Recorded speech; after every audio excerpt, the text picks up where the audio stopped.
누구든지 바라던 지위 오름요. 그때부터 딱 교만해서요. 고대 통치자는 거의 다 두 가지 함정에 빠져요. 하나는 하마리, 은달기, 규포사, 서실, 미인들이에요. 첫째가 미인이고요. 두 번째가 대통업공사예요. 아방궁, 장화대, 고소대. 똑같아요. 전부 그렇게. 그래가지고 그렇게 한 나라를 평정을 해서 딱 교만해지기 시작하면은 그 말하자면 속국에서 가장 예쁜 여자들을 바쳐요. 왜냐하면 속국이 살아날 길은 그거밖에 없어요. 그 다음에 자기 위세를 떨치기 위해서 궁궐을 대대적으로 확장을 해서 토목공사를 일으켜요. 토목공사를 일으키면 후유증이 국고가 비고 백성들이 피폐해지고 그래서 나라가 망해요. 그런 거를 역사상 어쩌면 그렇게 반복을 해요. 그래서 함녀도 똑같이 그 길을 간 거예요. 그래서 그러다 보니까 월나라가 조금씩 발행을 시작해서 이제 오나라를 쳐들어온 거예요. 그러니까 오나라 함녀가 이제 오군 이끌고 월나라하고 대적하러 나갔는데 싸우다 보니까 월나라가 밀리는 거예요. 인구가 얼마 안 돼요. 밀리다 보니까 월나라에서 역사상 가장 희한한 전술을 들고 나갔어요. 그 전술은 저는 이 역사 공부하면서 처음 봤어요. 사형 집행을 앞둔 사형수 300명을요. 전부 다 하얀 상복을 입히고 100명씩 전부 다 한 사람 앞에 단돈 하나씩 가지고 월군 진지에서 오군 진지 사이에 나가서 거기서 월한 구천하게 소리 지르는 거예요. 우리가 군령을 하해서 군의 사기를 떨어뜨리기 위해서 죽을 죄를 져서 죽음으로 사죄한다고선 전부 다 목에 동맥을 띄워서 100명씩 한꺼번에 그러고는 다 자결을 하는 거예요. 100명이 한꺼번에. 그러니까 100명의 시체가 한꺼번에 쌓이면서 피가 목동맥을 끊었으니까 그거를 3번을 한 거예요. 100명이 나서 자결을 해서 다 쓰러져 죽고 나고 피천지가 되니까 또 100명이 나서 똑같은 얘기하고 하얀 상복을 입으니까 피가 어떻게 했어요. 또 쓰러지니까 100명이 300명을 그러니까 보고 있는 오나라 군사들이 모골이 소멸하고 사기 있는 얘기할 것도 없죠. 다 겁을 먹어요. 다. 그때 월나라군이 친 거예요. 거기서 오나라 군사가 대패했어요. 그리고 함녀가 전투 도중에 한쪽 발을 잘렸어요. 큰 부상을 입었죠. 그리고 도망치다가 결국 마차 안에서 죽고 함녀의 손자인 부차가 오나라 왕으로 즉위를 했어요. 바로 그 구차하고 구천의 원한 극이 복수열전이 바로 그 5월 쟁패고 아까 얘기한 절치부신 와신상을 합니다. 거기서 나온 고사거든요. 그런데 오자서가 일생 동안 딱 2번 잘못했어요. 오자서가 오나라의 가장 큰 충신이고 오나라 발행의 1등 공신인데도 불구하고 첫 번째는 백비를 추천한 거야. 백비가 나중에 천하의 간신이 됐어요. 두 번째가 부차를 그 많은 공자 중에서 부차를 세자로 밀었어요. 그 부차가 나중에 오자서한테 자결을 명해서 오자서가 자결을 하게 돼요. 그 부차가 오나라 왕이 됐어요. 그런 다음에 자기 할아버지죠. 함녀가 할아버지예요. 자기 아버지 일찍 죽었고요. 자기 할아버지의 원초를 갚기 위해서 3년간 병사를 기르고 군량을 쌓고 사람을 시켜서 매일 궁전 앞에 두고 부차가 출입할 때마다 부차야 할아버지의 원한을 잊었느냐 하고 소리 지르고 시켰어요. 3년간. 하루도 안 빼놓고 나는 절대로 잊지 않는다. 이 얘기를 서로 답하면서 3년을 보내면서 일을 간 거예요. 그렇게 3년을 양병을 한 다음에 월나라를 쳐들어갔어요. 그러니까 말하자면 그런 복수심에 불타는 군대가 월나라 군대가 싸움이 안 되죠. 월나라 군대가 대패했어요. 그래가지고 구천이 회계산에 몰려가지고 결국은 항복을 했어요. 부차한테. 오자서가 그때부터 구천을 죽여야 된다는 얘기를 100번도 더 했어요. 그런데 부차가 바로 구천이 항복을 하면서 원나라의 미녀와 보물을 뒤로 빼돌려가지고 그걸 아까 얘기한 백비한테 갖다 앵겼어요. 그 백비란 인간이 탐욕이 그렇게 많아요.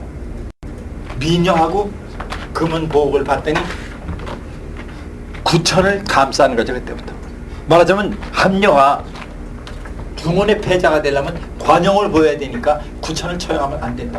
오자서 처형하라고. 그런데 오자서가 성격이 원래 격렬해. 이 사람이 바른 말을 너무 하고. 그래서 맨날 부차가 부담을 느끼는 사람이에요. 함녀는 오자서가 왕을 만들어주고 모든 걸 오자서가 다 해줬어요. 함녀는. 근데 함녀는 죽었거든요. 그리고 이제 부차는 손자예요. 그런데 나이 차이가 많이 나죠. 오자서 나이가 많고요. 자기 할아버지하고 동배니까.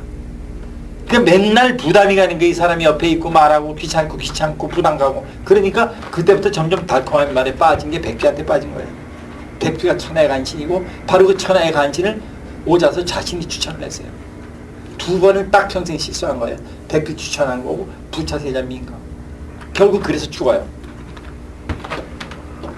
그래가지고 부차가 항복을 하고서 신하가 되기를 맹세하고 자기 왕비죠. 말하자면 왕비는 비척이 되기를 맹세를 하고 오나라에 끌려온 거죠. 이제.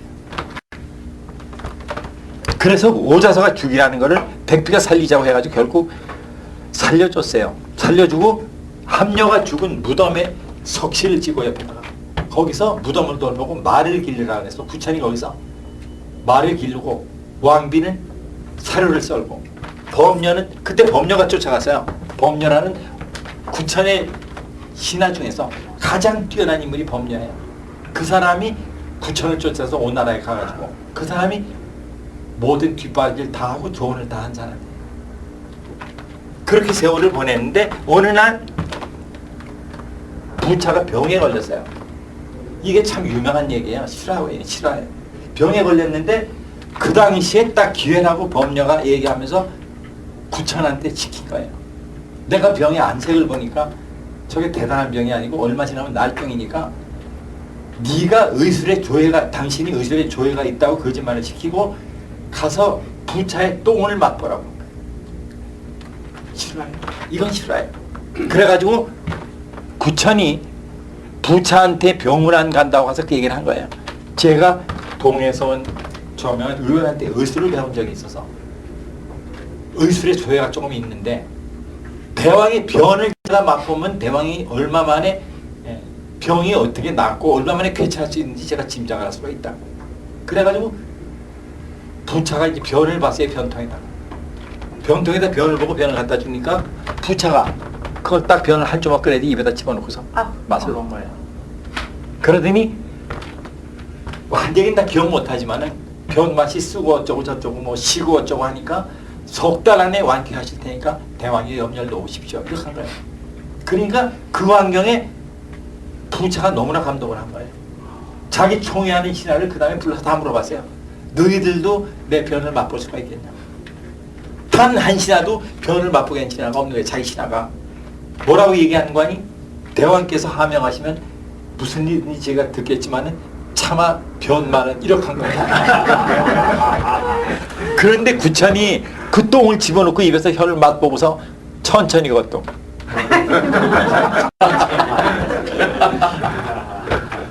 지금 변 얘기하니까 생각이 나는데 서울 사람하고 시골 사람, 시골 사람 얘기해서 좀 안 됐지만 차이가 뭔지 알아요? 논산훈련소에서 어느 날 내무반에서 내무반장이 돌아보니까 어떤 놈이 새벽에 똥을 쌌어요. 설사를 했어요. 근데 겨울이 돼가지고 얼마나 추워요 한국에. 꽁꽁 얼었어요. 그걸 보고 열을 받아가지고 내무반 다 집합을 시키고 저걸 손으로 찍어서 다 먹어서 오세요. 그래서 한 쭉 줄을 서가지고 찍어서 입에 넣는데 시골 사람들은 더러우니까 천천히 찍어서 인상을 쓰면서 입에다 집어넣는 거예요. 서울 놈들은요 빨리 탁 두째 속으로 해서 세째 속으로 해도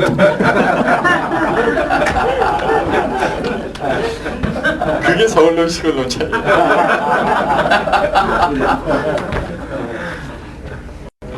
어쨌거나 그래가지고 그때부터 이제 구천을 신하가 아니라 왕공 대우를 해주라고 구천을 명을 내렸어요. 너무나 감동을 한 거예요. 그래가지고 그로부터 3년이 됐을 적에 구천을 저희 나라로 돌려보내줬어요. 가서 다시 너희 나라 다스려라. 그 나라는 이제 올라간 오나라 속국이에요. 그걸 갖다 오자서가 또 펄펄 뛰었죠. 절대 모이면 안 된다고. 그런데 말을 안 듣고 부차가 보내니까 오자서가 탄식을 한 거예요. 제가 10년이면 상처를 다 씻을 것이고 다시 10년이면 나라가 부흥해서 그때 오나라가 늪지를 변할 거예요. 아무도 그 말을 안 믿었죠. 그래서 구천이 갔어요. 구천이 간 다음에 겨울이 되면은 얼음을 들여놨어요, 방에. 여름이 되면 화로를 들여놓고 음식에 고기를 안 먹었어요. 그리고 잠을 잘 적에 장작을 싸놓고 잤어요. 거기다 밥 먹을 때마다 곰쓸개를 상 위에 달아놓고서 곰쓸개를 핥았어요. 그게 와신상이라. 그리고 밤마다 부차한테 받은 모욕을 잊었느냐 하면서 한숨을 내쉬고 울고 해가지고 이를 갈아가지고 이가 다 부서졌어요. 그게 절치부심이에요. 실화에 그때 나온 얘기예요. 전부 다.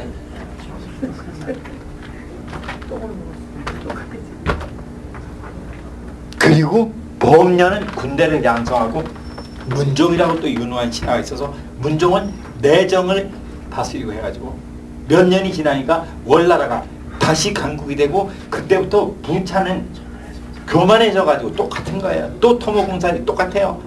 그런데 거기에 빠진 게 딱 여자죠. 중국 역사상 가장 뛰어난 미인이 등장을 해. 치머 서시에. 치머라는 게 뭔가 하니 이 여자가 얼마나 미인인지 강가에서 산책을 하는데 물고기들이 이 여자를 보고 나서 정신이 없어하고 헤엄치는 걸 잊어버리고 가라앉았어요.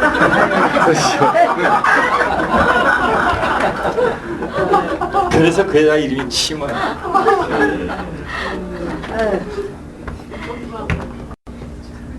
구천하고 범녀가 월나라를 다 뒤져서 가장 미인을 찾았어요. 그래가지고 미인을 둘을 찾았는데 하나가 서시고 하나가 정단이에요. 근데 둘 다 어촌에서 살던 애들인데 얼마나 예쁜지 둘이서 마을 개울가에 가서 빨래를 하면은 물속에 두 선녀가 있다고 그랬어요. 그 아이들을 도성에 데려다가 3년을 훈련을 시켰어요. 모든 예법서부터 웃는 법서부터 걷는 법서부터 기미를 캐내는 법부터 왕을 녹이는 법부터 모든 걸 다 가르쳤어요. 말하자면 이 여자는 전사로 키워진 거예요. 그래가지고 둘을 오나라 부차한테 보냈는데 보내기 전에 얘들이 이제 그 시골에서 월나라 도성으로 오는데 두 미녀가 수레를 타고 도성으로 온다고 소문이 나니까 그 미녀들을 보려고 사람들이 얼마나 몰려 나왔는지 수레가 갈 수가 없는 거예요.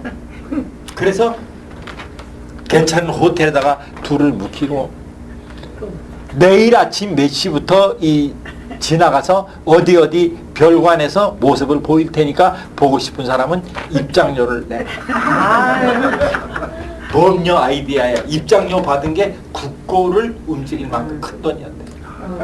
얼마나 많은 사람이 구경을 했는지. 그래서 그 서시하고 정단을 구천이 부차한테 상납을 했죠. 그런데 지금 제가 다 기억을 못하지만은 이 서시에 대한 표현이요. 서시의 목소리만 들어도 갈증이 생긴대요.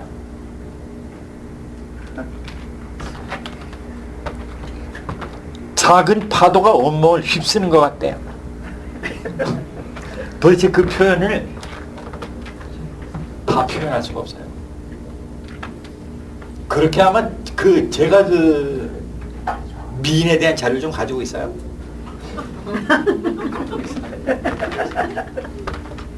우리가 알만한 미인은 뒤에서부터 따지면요, 근세서부터 따지면 중국의 가장 뛰어난 미인 중에 하나가 7세기 당 현종의 귀비였던 양귀비예요. 그 다음에 그 조금 더 거슬러 올라가면 삼국시대 때 여포의 애인인 초선이 있는데요. 초선은 허구예요. 그 여자는 정사에는 안 나오는 여자예요. 허구의 미인이에요.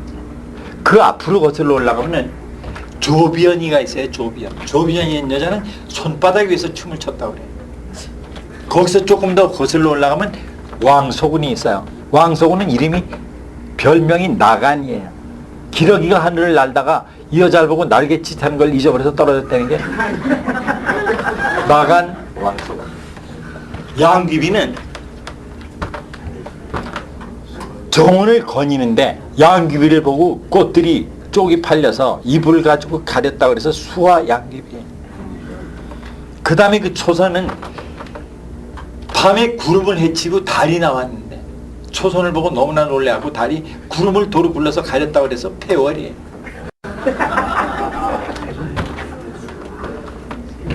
그게 중국 미인들이에요. 조선 미인은 조선에는 그 미인이라는 글쎄요, 미인이라는 가치를 어디다 뒀는지 몰라도 자세한 기록이 없고요. 조선사를 써보면은 그 중에서 가장 뛰어난 미인이 황진이에요. 그리고 지금 얘기한 그 모든 미인을 통틀어서 서시를 따라갈 사람이 아무도 없어요. 그 말하자면 각 미인을 중국 사람들은 그 상세하게 다 묘사를 했는데 서시 묘사가 가장 뛰어나요. 그래서 그 서시를 보내고 나니까 부차가 서시를 받고 나더니 정신이 몽롱해져가지고요. 정신이 몽롱해져 오니 너기 다 나가버린 거죠.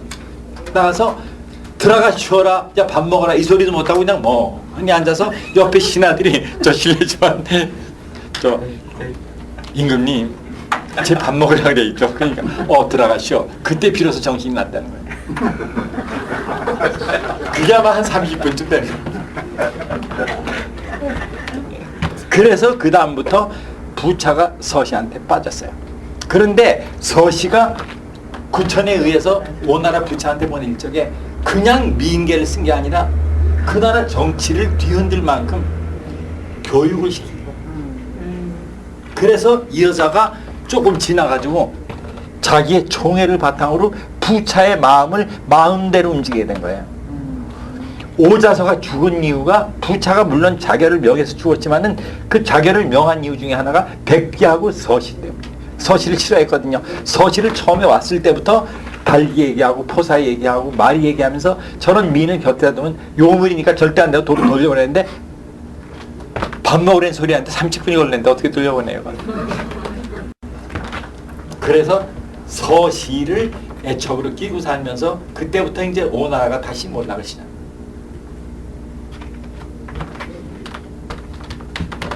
그렇게 몇 년을 보낸 후에 말하자면 부차는 그동안에 토목공사 익히고 서시한테 빠지고 자기가 대단한 줄 알고 막 주원을 휘젓고 다니는 동안에 월나라는 병사를 양성을 한 거죠. 아까 얘기한 대로 장작 위에서 자고 매일 밥 먹을 때마다 쓸개를 빨고 겨울이면 얼음을 띠려놓고 여름이면 화를 띠려놓고 이빨이 다 으스러지고 갈아떼는 거예요. 똥을 맛봤으니 생각을 해보세요. 안 그러겠나.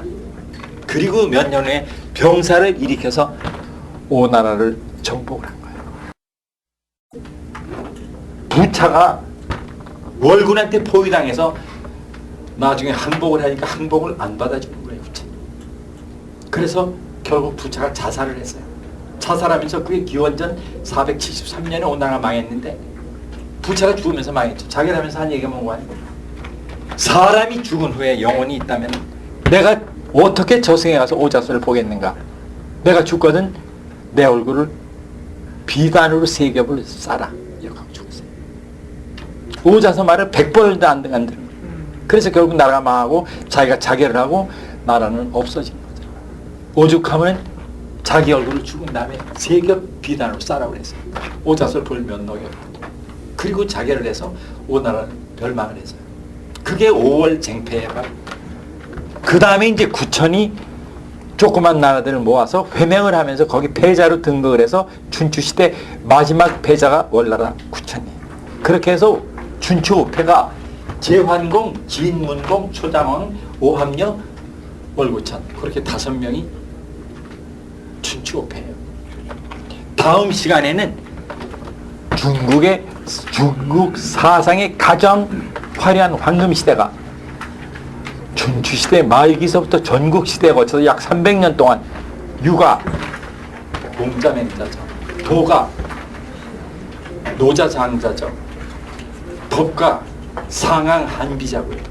병가 손우하고 옥이에요.